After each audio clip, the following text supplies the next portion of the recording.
বিএনপির সামনে এখন যে পাঁচ সংকট, এই মুহূর্তে অনেকেই মনে করছেন বিএনপি আগামী নির্বাচনে একক সংখ্যাগরিষ্ঠতা নিয়ে সরকার গঠন করে দেশ শাসন করবে।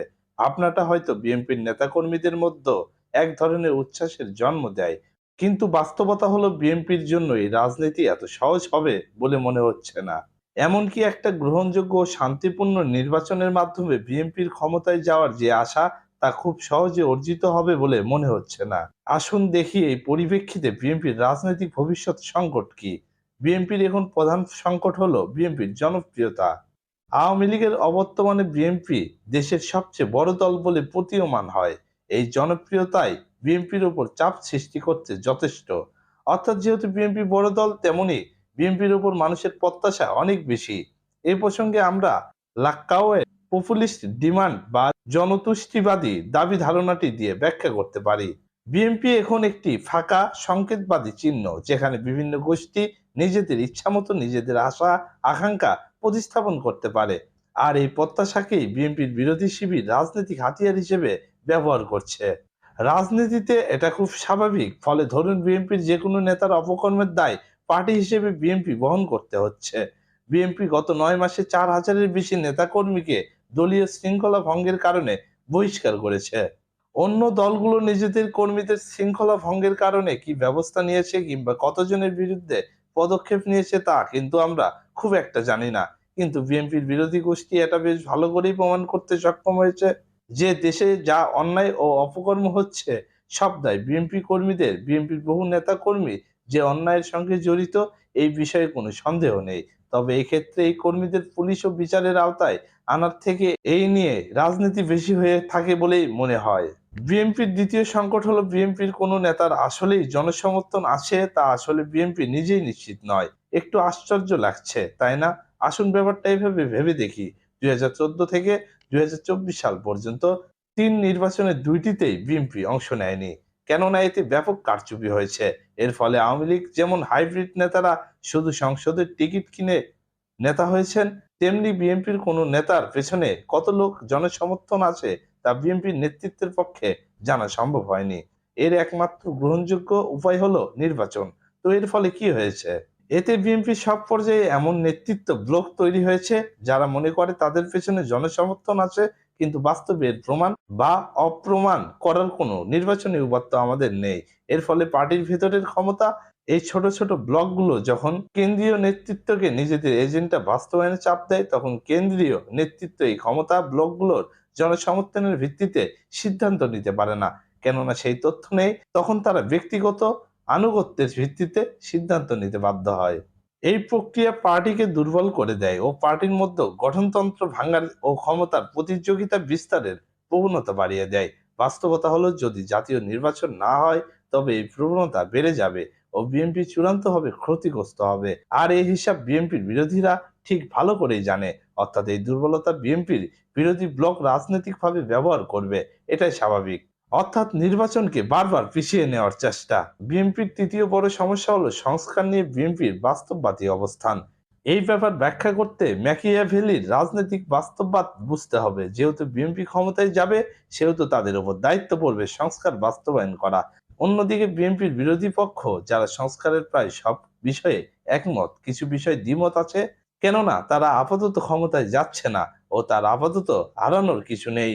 বরং সব সংস্কার বাস্তবায়ন হলে তারা বিরোধী দল হিসেবে ক্ষমতার একটা বড় ভাগ পাবে।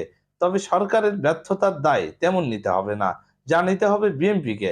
অন্যদিকে বিএনপির চিন্তা কিছু সংস্কার প্রস্তাব এমনভাবে করা, যা মানলে আগামী নির্বাচিত সরকার অনেকটাই দুর্বল আকারেই কাজ করতে বাধ্য হবে। যেমন এনসিপি গঠন। আর এখানেই রাজনীতি।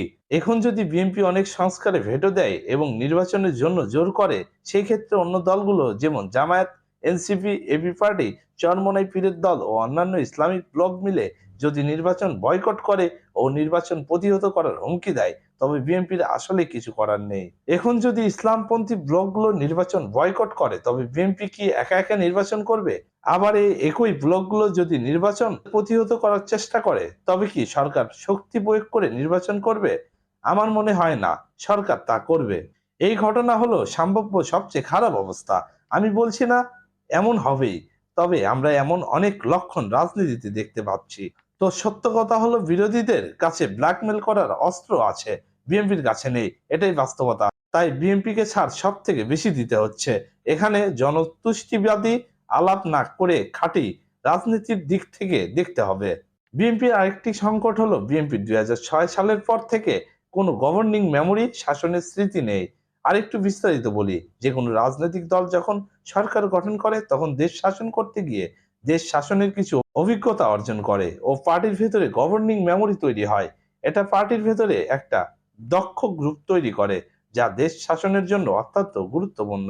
কিন্তু ২০০৬ সালের পর থেকে প্রায় ১৯ বছর বিএনপির কোনো গভর্নিং মেমোরি তৈরি হয়নি। অন্যদিকে দেশের শাসন ব্যবস্থা পাল্টে গেছে। এই নতুন বাস্তবতায় গভর্নিং মেমোরি ছাড়া যে কাঠামোগত দুর্বল সরকার ভবিষ্যৎ তৈরি হবে, তার সাফল্য সম্ভাবনা চ্যালেঞ্জের মুখে পড়বে। আপাতত সংবিধান সংস্কারের সব প্রস্তাব যদি মেনে নেওয়া হয়, তবে নিঃসন্দেহে আগামী দিনে আমরা একটা দুর্বল সরকার পাবো, যার কাজে প্রতিনিয়ত বিরোধীরা বাধা দেবে। আমাদের দেশের রাজনীতিতে যে কোনো ব্যর্থতার দায় সরকারের, এই ক্ষেত্রে বিরোধীদের কোনো দায় থাকে না। এর কারণে এখানে বিরোধী দলের রাজনীতি সহজ। বিএনপির আরেকটি সংকট হলো ক্ষুব্ধ তরুণেরা। আমরা অনেকে চোখ বন্ধ করে আছি, কিন্তু বাস্তবতা হলো আমাদের আশপাশে এই ক্ষুব্ধ তরুণরা ঘুরে বেড়াচ্ছেন। যারা যা চান তা পান না, আর যা পান তা চান না। এই চাওয়া পাওয়ার দ্বন্দ্ব তাদের মধ্যে যে আগুন তৈরি করেছে, তা জুলাই আন্দোলনের সময় মুখ্য ভূমিকা পালন করেছিল। এই আগুন থেকে গেছে ও ভবিষ্যতে আরো বাড়বে, কেননা দায়িত্ব নেওয়ার মানসিকতা বাড়েনি, কিন্তু আমাদের প্রত্যাশা বেড়েছে। এই প্রত্যাশাই বিএনপির গভর্নিং এর জন্য সবচেয়ে বড় ঝুঁকি। কারণ বিএনপি যখন ক্ষমতায় যাবে, তখন তাকে মোকাবেলা করতে হবে জামায়াত ও এনসিপির শক্তিশালী অনলাইন উপস্থিতি, ইসলামী পন্থীদের মাঠের ক্ষমতা, আওয়ামী লীগের আন্তর্জাতিক চাপ। আর এই ত্রিমুখী চাপে পড়ে বিএনপি আর এই ত্রিমুখী চাপে পড়ে বিএনপি কি করবে, তার উপর নির্ভর করে বিএনপির ভবিষ্যৎ। বাস্তবতা হলো শাসন বিএনপি তার এককালীন মিত্র ও বর্তমানে বিরোধী শক্তিগুলোর কোনো সমর্থন পাবে না। কেননা বিএনপির প্রাথমিকভাবে রাজনৈতিক ইসলামের উত্থানের মোকাবেলা করতে হবে। প্রশ্ন হলো বিএনপি তা পারবে কি? বিএনপি এই পাঁচ সংকট কেমন করে মোকাবেলা করে, তার উপর বিএনপির রাজনৈতিক অনেক কিছু নির্ভর করবে বলে মনে হয়। বিএনপি যদি আগামী ১০ বছর অন্তত পাবলিক ম্যান্ডেট নিয়ে দেশ শাসন করতে চায়, তবে বিএনপিকে পার্টির আধুনিকায়নের দিকে নজর দেওয়া ছাড়া উপায় নেই। অন্যদিকে কিছু সংকটের ক্ষেত্রে বিএনপি তেমন কিছু করার নেই ধৈর্য ধরা ছাড়া। যেমন বিরোধীরা যদি নির্বাচন বয়কট করে, আসলে এই সংকটগুলোর কোনো সহজ সমাধান নেই। তাই আমরা বলতেই পারি বিএনপির ভবিষ্যৎ রাজনীতি কোনোভাবেই সহজ হবে না। প্রশ্ন হলো বিএনপি কতটা প্রস্তুত।